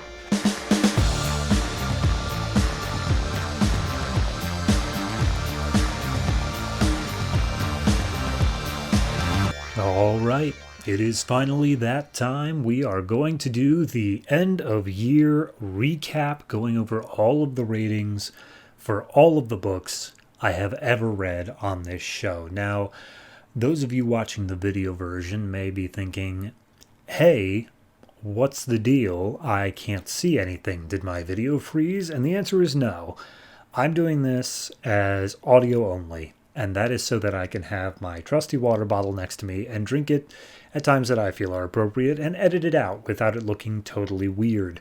So, that's my little compromise. That's my gift to me this year, is that I don't have to be on camera for like 15 to 20 minutes or however long this is going to take. Additionally, just a few little things I wanted to talk about in terms of how I did this. I said I did every comic I've ever done on this show. I did make the cutoff for this last month, so month number 14 was the end. Anything that was released December of 2012 was not included on this list, and that's just for the sake of, not everything I had already covered. There's a whole nother week I still have to do this month that is technically December. So I'm not going to include those in these lists. Additionally, this includes the Wave 3 titles, things like Sword of Sorcery, Team 7, Talon. Those each only have 2 titles that are being represented, or 2 issues, I should say, that are being represented on this. But it seems kind of unfair to me whether they get top or bottom spots based off of just 2 issues. So they will be listed, but I don't consider them to be rightfully taking either of those places. So we're just going to disqualify them as they come up. Anyway, enough of the asterisks on asterisks. Let's go ahead and jump right in. So for those of you who don't know, there were 842 different comics that I counted, that I have talked about since this show has began. And that's a lot. That is a significant amount of comics, and I am happy to have done it. I think that it's good to put on a resume, but I wasn't really keeping track of the ratings all that much, so I went back and I put them all in here. And out of 842 comics, I got all of the different ratings I bothered to care to look at. So instead of going through just on the whole of best title, worst title, and ending it there, I'm going to go through by book family. And for those of you who have been following this show and still don't know what I mean, what's wrong with you? It's pretty obvious how I do things here. But there are 7 different families of books. There is the Batman family, the Superman family, the Green Lantern family, the Justice League family, which just handles all the other big superheroes that you have heard of that don't fall into those other categories, the Edge family, the Young Justice family, and the Dark family. Edge being the Wildstorm universe, Young Justice being teen heroes, and the Dark family being anything that would have been published at Vertigo. So I'm going to be going through family by family and just putting through, okay, here's what the best book was, here's what the worst book was, and you'll get it. You'll get it as we go on. All right, let's start things off with the Batman family. As I start off every episode with, it just seems right. The Batman family, of course, consists of books like Batman, Batman and Robin, Batwoman, blah, blah, blah. You get it. I think the only ones that are a little bit weird that you wouldn't guess would be in the Bat family are the new book Talon and the Birds of Prey book. Those all technically count as Batman family books. However, the Batman family is by far the largest family of books. I have covered 177 different comics from the Batman family. And the average rating comes out to a 6.72. So you're going to see that kind of number a lot. Turns out that my average rating is not a 5, as I have written down as average. It is much closer to a 6.5 to a 7, which, yeah, that makes sense. But yeah, the highest rating that the Bat family ever got was an 8.5. That came over a bunch of different issues, things like Batman number 2, 11, and 0, Batman and Robin number 1, Batwoman number 0, Batwing number 1, and Detective Comics number 1, as well as Talon number 0. But again, I'd like to discount those third wave titles. The lowest scoring Batman book might be surprising. It was Catwoman. Catwoman got a 3.5, and hoo boy, that was issue 14. That one just came out. That was the Death of the Family tie-in. I remember that. It deserves it. So there's that. The highest scoring Bat book in general on average ratings here. And by the way, when I take the average rating here, it's just adding up the total scores and dividing it by the number of issues. So pretty easy out there. But the highest rated one currently is Talon, which is sitting at an 8.0. But as I said, Talon is a third wave title. It's only had 3 issues to work with as of the rating of this, so not going to count it. So we're instead going to go with, of course, Batman, the core book, which has a 7.625 rating. It is the Scott Snyder Greg Capullo run. It is fantastic the whole way through. 8.5 is its highest, 6.5 is its lowest score. It really has been a great book. And on the flip side of that, the lowest scoring Bat book is Birds of Prey, with currently sitting at a 5.9. The highest it ever got was a 6.5. The lowest it got was a 4 with issue 6. It is not the best book. I think that it is picking up on things currently, but for the longest time being a year, it just was not a cohesive book. It wasn't making any sense issue to issue. Could not recommend it, and the rating for it shows. So yeah, that's the Bat family. Moving on now to the Superman family. Superman comes in with 62 issues. Not quite the smallest family, but definitely getting there. 62 issues. It has an average rating of 6.47, which is, again, about 0.3 lower than Batman, which is still taking the number one spot as of now. That, of course, comes down to one of its books, but I can just list off all the books on the Superman family because there's only 4. Superman, Action Comics, Superboy, and Supergirl. You get no points if you manage to guess which one is the worst one out of that, but I'm not going to bury the lead there. Highest point value that the Superman family ever got was a 9 with Action Comics number 0. The lowest it ever got was with Superboy, a 3.5 with issue number 8. I don't recall that one, actually. I've wiped it from my memory. In specific titles, the best scoring title out of all the Super books right now, surprisingly enough, not Action. It is Supergirl. Supergirl is currently leading with a 7.26 over Action Comics 7.21. Very close. Much larger gap down to Superman, which has a 6.0. And I don't think I need to tell you that the loser of all the titles here is the Scott Lobdell Superboy. It currently is sitting with a 5.3, which currently is the lowest title that we have seen. Don't worry, we will get lower.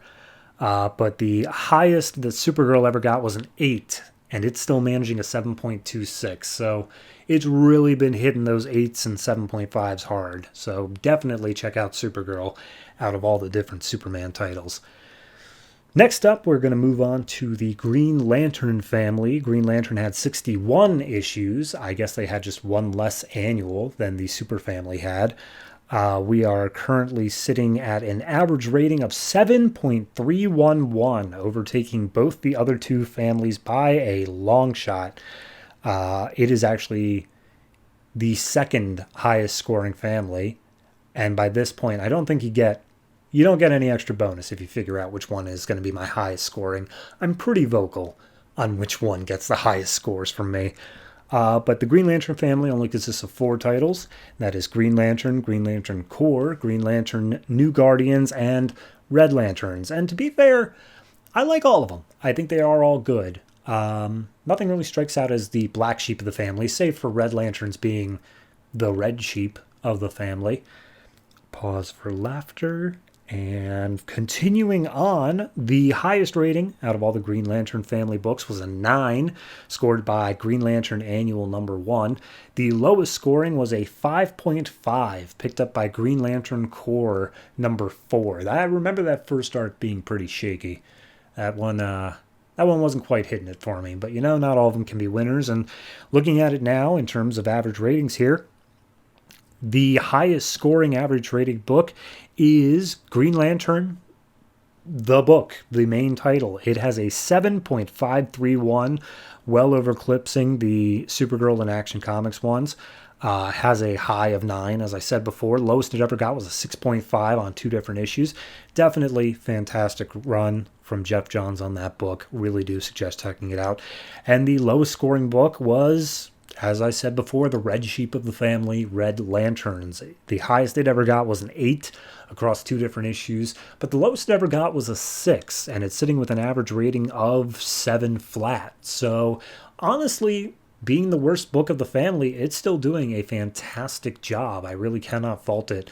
So Green Lantern family as a whole, pretty much an A-tier family. But then we move on to the most diverse family, I would say.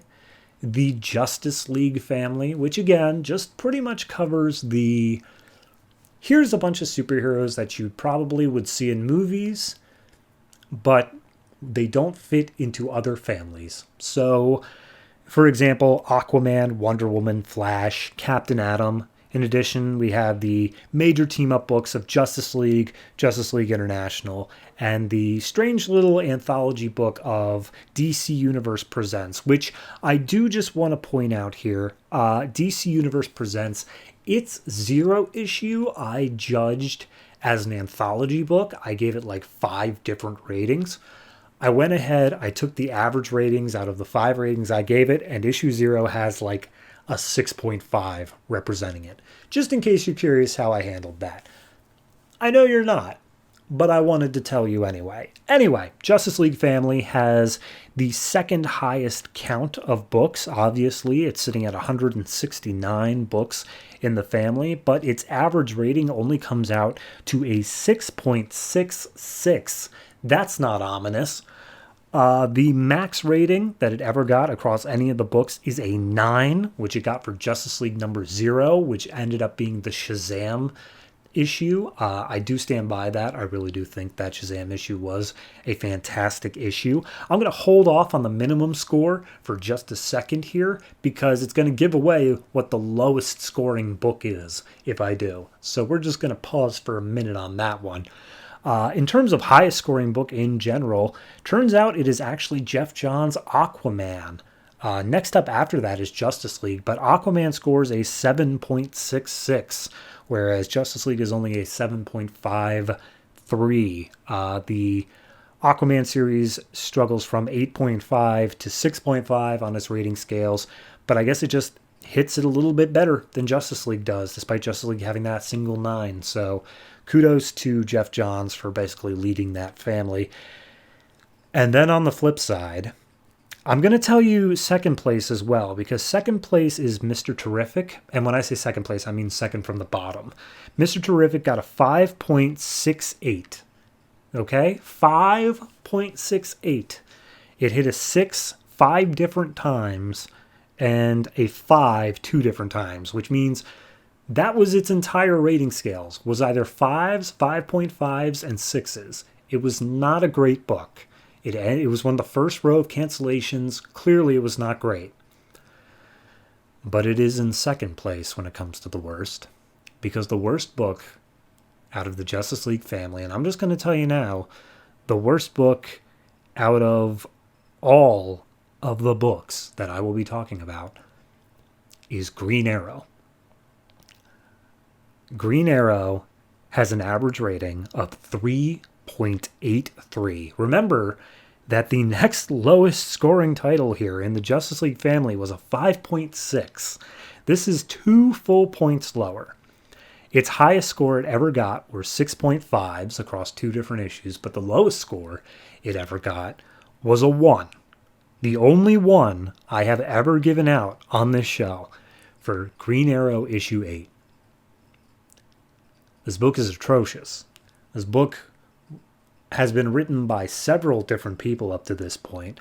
Currently, Ann Nocenti is the one running it, and I think we're all very clear as to how I feel about that. But, it just has been a low-tier book. And I know that we are getting the Jeff Lemire run right around the corner now, and that run is apparently fantastic, but I don't think it can really pull Green Arrow out of the slump, because, it is down at the bottom, and it is staying there. Anyway, that's the Justice League family. Next up, we're moving on to The Edge, which, as I said before, is kind of the grittier Wildstorm titles the ones that don't feel as super heroic. You get your spy team stuff. Blackhawks is in here, GI Combat, Grifter. Oddly enough, you have things like Deathstroke and OMAC as well. But, it's a varied book. The war books all end up in here. So this had 122 different books covered, right smack dab in the middle of big, small. The average rating overall is a 6.35. That puts it underneath all the families we've talked about so far, just barely under Superman's 6.47. The highest rating it ever got was an 8, which happened over the course of a bunch of different titles, including Voodoo, Deathstroke, and Men of War. The lowest it ever got, unfortunately, is only for one title, which is a 1.5, which, strangely enough, is once again Deathstroke, with issue number 12. Deathstroke has both the highest rated for the family and the lowest rated, and that really comes down to the fact that not Rob Liefeld started the book, and Rob Liefeld continued the book. So that should tell you all you really need to know about that title. But wasn't enough to bring it down to the bottom? Well, stop jumping ahead. I'll let you know in a second. The highest rated title for the Men of War family, the Edge family, I was looking at the Men of War title. Strangely enough, not the one that won it. That one came in second with a 6.875, which I think mainly benefited from the fact that it didn't have to go too long. It was a shorter book that got canceled at the beginning. Had a good story going on to begin with, but it just didn't have the sales. If it had to keep continuing, might not have done so well. But I will say that it did do well enough to get second place underneath my favorite Edge title, which was Voodoo. Voodoo, I said over and over again, is a book I slept on. It got a 7.15 rating. Highest it got were numerous 8s. The lowest it ever got was a 6.5. The art in this book was great. It had a good mystery story to tell.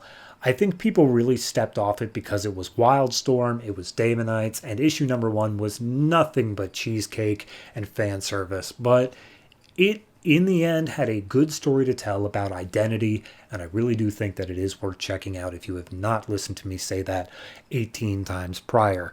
So, yeah, Voodoo takes number 1, but number 1 worst comic of the Edge family, strangely enough, not Deathstroke. Deathstroke had the 1.5 rating, but that first arc, which was not written by Rob Liefeld, managed to pull it out of last place. It has a 5.73. Not great, but the worst Edge title was OMAC, written by Dan DiDio, canceled as part of the first wave. It was not good.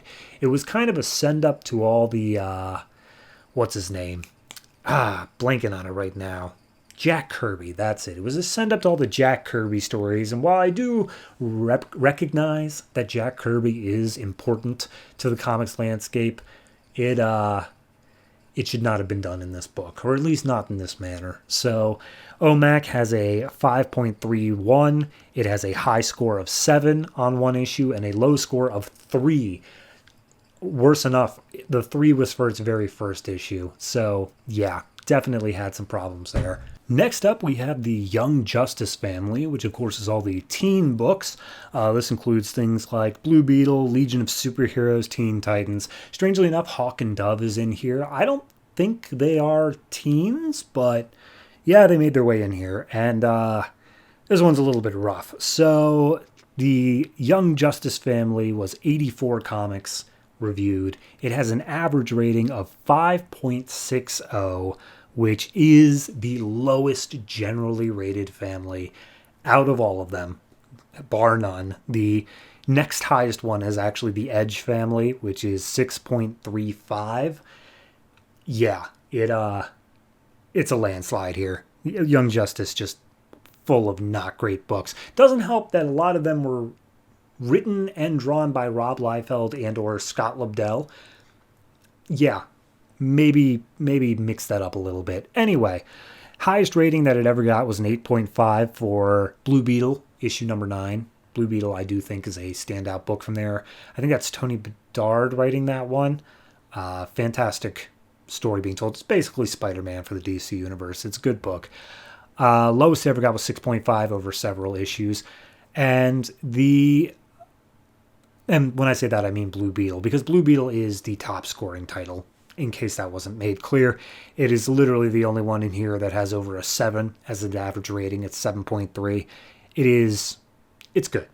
The lowest scoring title is, it's Legion of Superheroes. And if you've been listening to this show, that should surprise none of you. Legion of Superheroes is bad. And I think that it makes it all the worse, though, in that I'm reading this in trade afterwards, because as I discovered at one point or another, the editors, when they were making the trades, decided to take out the caption boxes that had characters' names. They thought, who's going to stop midway through a trade? And when I raised my hand, they just ignored me. So it doesn't save the book, I'll tell you that much. That little bit of sympathy I'll give it of, it's the editor's fault. Tough, it's still not great writing. You've set up in a rebooted universe and you've done nothing to help me understand this universe. You are a bad book. Your highest rated was a 6.5, your lowest rated was a 2.5, and your average rating sitting at a 4.73. Yeah, not good. Do want to point out, though, not the lowest rating at a single issue, though. Lowest rated single issue is a 2 with Teen Titans issue 9. I believe that was probably right in the middle of the culling or just coming out of it. In which case, yeah, that makes sense. That the culling, you know what is bringing down this entire family? It's that 2 out of these 3 books are involved in the culling, and one of them is spinning out of it. So I blame the culling, and I always will. Anyway, moving on. Moving on to the last family and the Piece de Resistance, the Dark family, which covers all of the different books that are a bit, magic-y, are a bit more artsy, and are a bit more good in general. So the average rating of the Dark family, covering 119 issues, is a 7.735. That is a full 0.4 above Green Lantern family. And it is working with significantly more books. And it's still maintaining that rating. I really do want to put out there how much this family really earns this rating.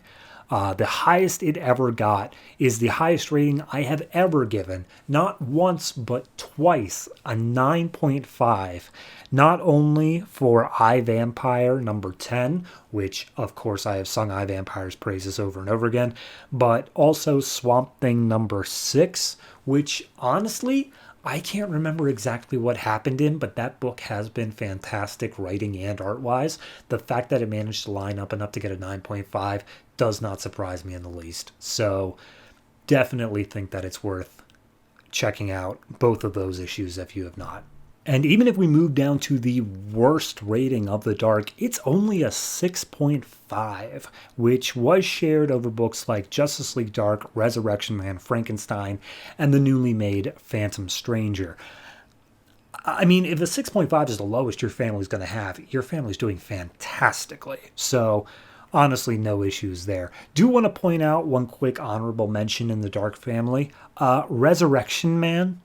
Resurrection Man had the lowest rating it ever had at a 6.5, as I just said, but the highest rating it ever got was a 7.5. But it managed to hit that for issues 1, 2, 3, 4, 5, 6, 8, 11, and 12. That is absolutely ridiculous. And honestly, I did enjoy that book enough that I probably should have made 1 or 2 of those an 8. Looking back on it now, but I think I was just so skeptical that Resurrection Man, a hero whose power is literally that he can just keep dying over and over again. I think I was so skeptical of that I just refused to give it that extra half point.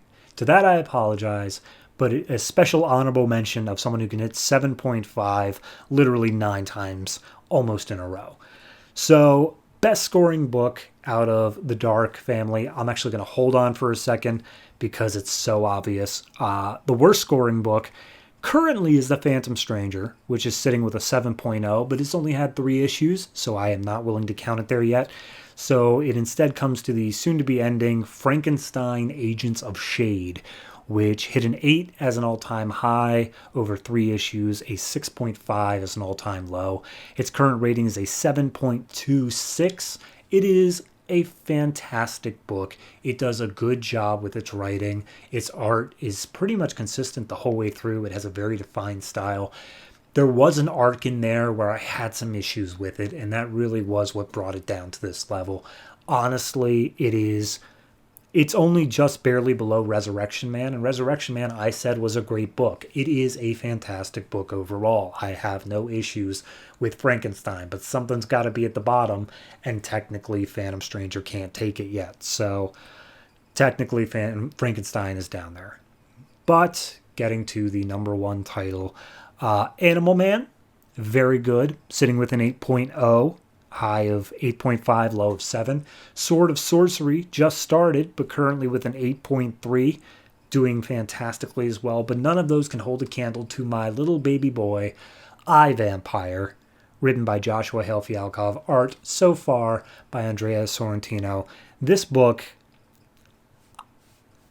I'm sure you're sick of me even talking about it, because I just love it so much. It has an 8.56 on its average rating, the highest average rating out of any book, like bar none. I think the next highest rated book outside of the Dark family is, I don't even know, I think it's Aquaman.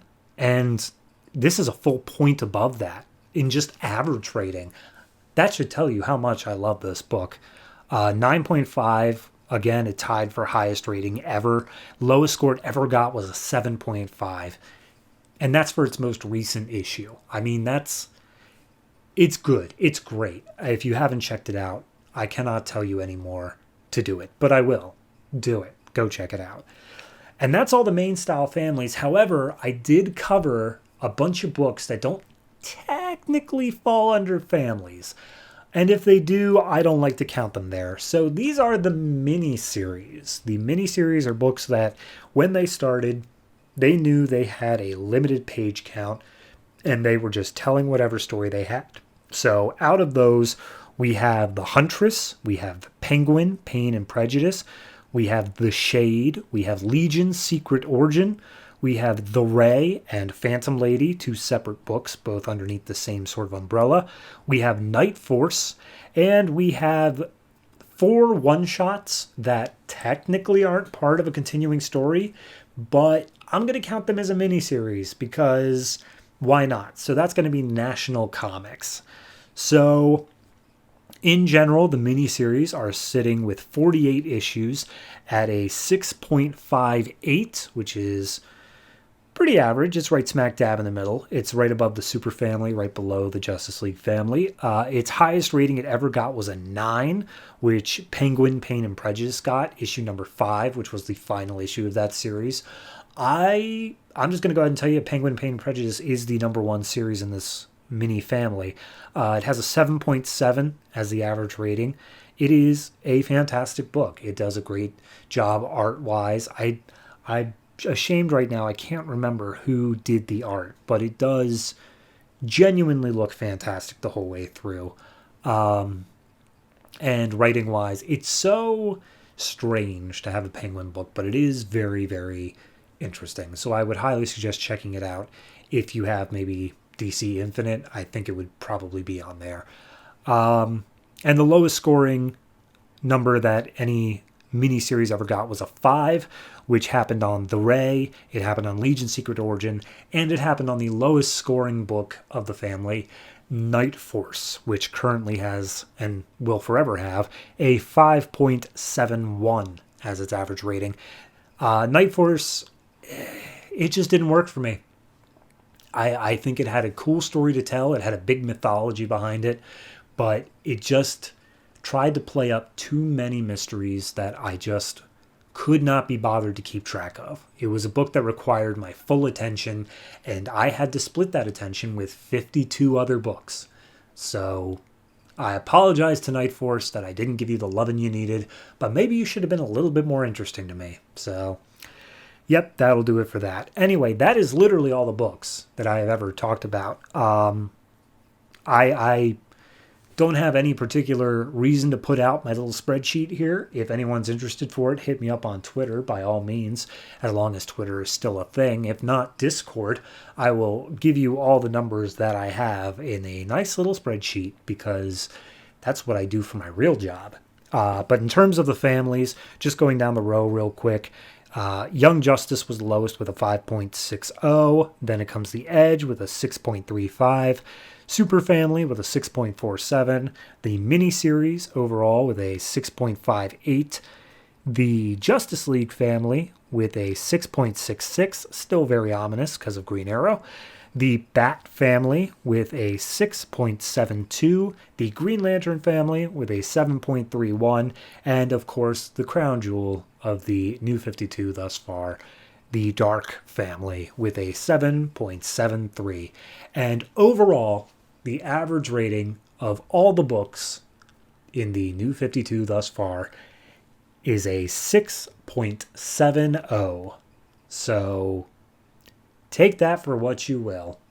My average rating, if something gets a 6.5 to a 7, that means I think it is pretty much on par with everything else that I think is good. I think that's fair. I think a 7, kid comes home with a 7 out of 10, you say, all right, well, you did all right. You didn't fail. Good job. You're not Green Arrow. That's all I can ask of you. So yeah, thank you very much for joining me in this segment. As I'm about to say, I recorded the outro before I recorded the intro, and I wasn't sure if I did this. So point and laugh at the stupid man who didn't know whether or not he just did this segment. What an idiot.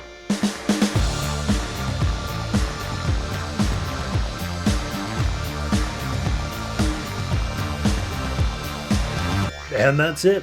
And by it, I genuinely don't know what I mean. See, not to let you peek too far behind the curtain here, but I'm recording this bit at the same time as the other intro bit, so I still don't know whether or not I did that recap that you may or may not have just listened to.